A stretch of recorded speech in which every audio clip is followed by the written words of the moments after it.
After anesthesia and isolation, use a round burr or 330 diamond in a high-speed handpiece to smooth the sharp edges and remove any unsupported enamel. Then use a long tapered diamond burr to bevel the incisal and facial enamel margins.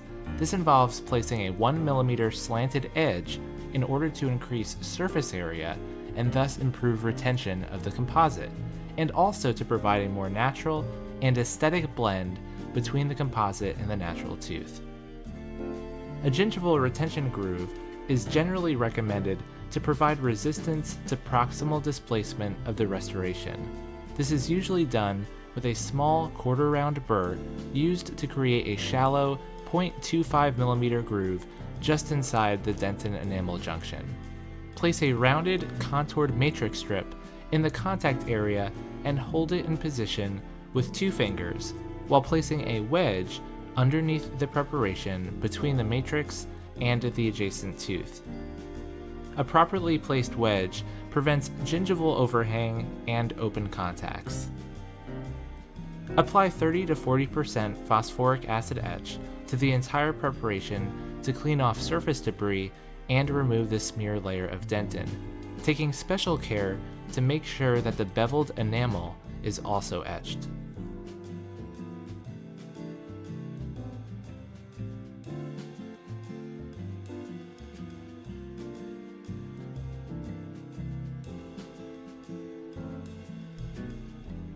Let it sit for about 15 to 20 seconds and then wash it off thoroughly with water and high volume suction, rinsing for about 10 seconds.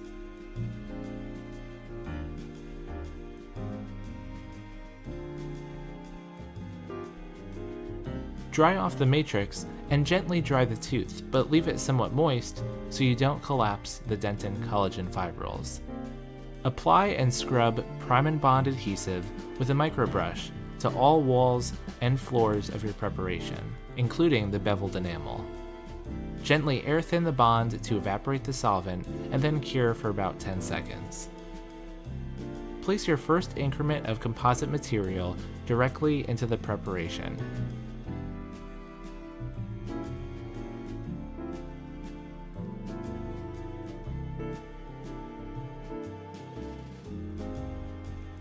Start by compacting it with a flat composite instrument and shaping the lingual surface of the restoration as you do so. Aim to create proper anatomy without any excess composite.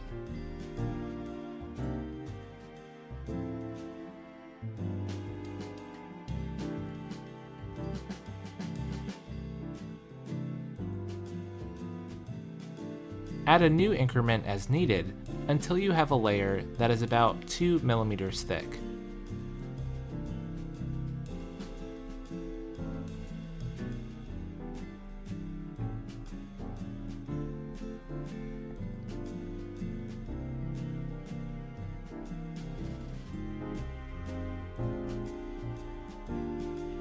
Once you have your first layer completed, cure for about 20 seconds or as directed by the manufacturer. Add more composite to continue to rebuild the missing tooth structure. You can dip the end of the instrument in a little bit of adhesive to prevent the composite from sticking to the instrument during this process.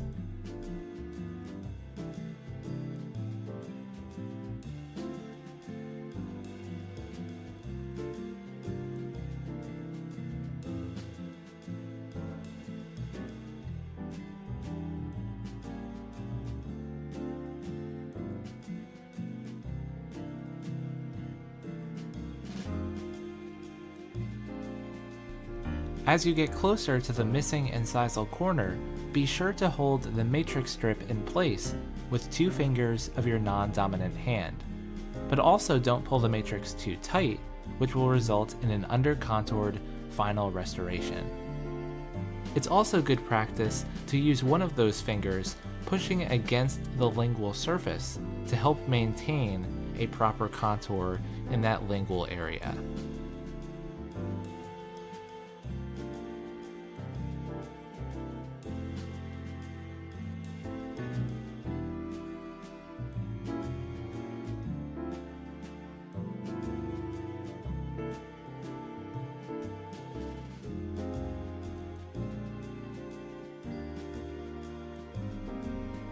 Be sure to cure from the incisal, facial, and lingual directions as needed. Within an Explorer, confirm to make sure there is no deficiency of material at any of the margins.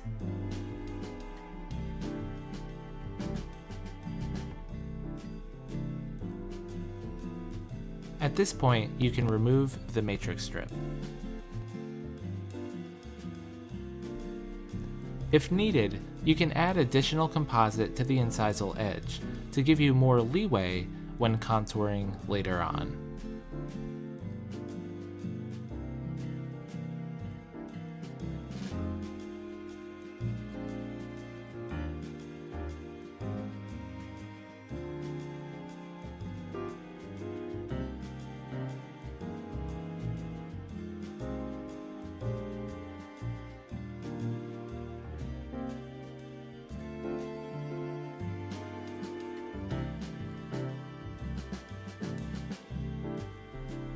We recommend a Softlex finishing disc in a slow-speed contra-angle handpiece to reconstruct the ideal contour for a Class 4 composite restoration.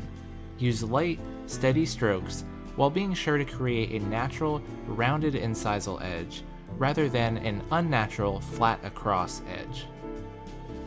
An Explorer can tell you where extra composite still remains, which can be removed again with a Softlex disc.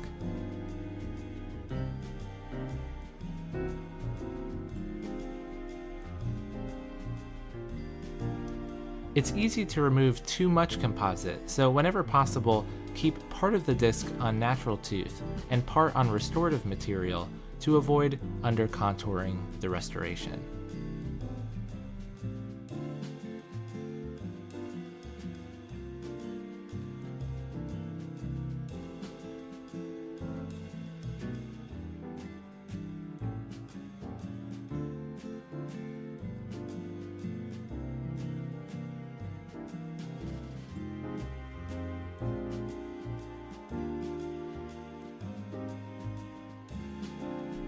You can contour the lingual aspect of the composite with a football finishing burr to recreate the natural anatomy of the tooth. Light, intermittent strokes with the burr are best. Softlex discs are also fantastic for contouring the line angles and embrasures, which are essential for an excellent aesthetic result. You can look to the contralateral tooth to get an idea of how to establish ideal anatomy.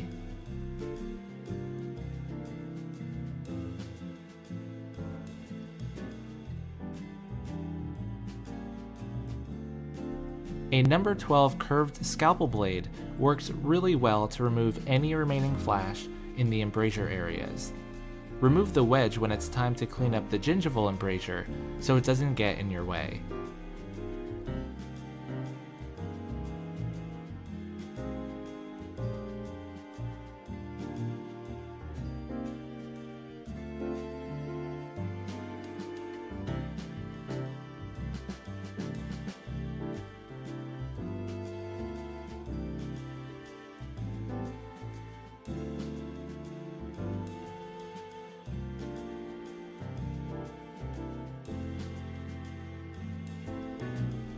Be sure that you're working with plenty of light.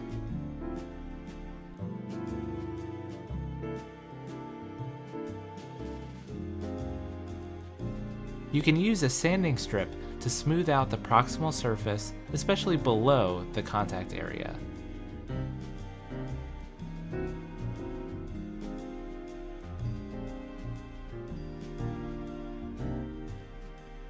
Consider loading the Softlex disc backwards with the sanding surface pointing toward the handpiece, so you can use pull strokes to finish the restoration.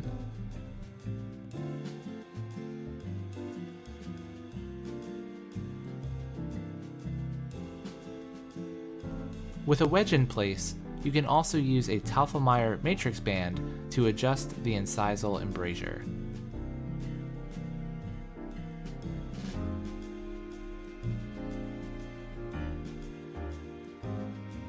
Finally, you can finish and polish the restoration with a silicone-impregnated rubber polishing cup. Green, then yellow, and then white is the typical coarse to fine Jiffy polishing system.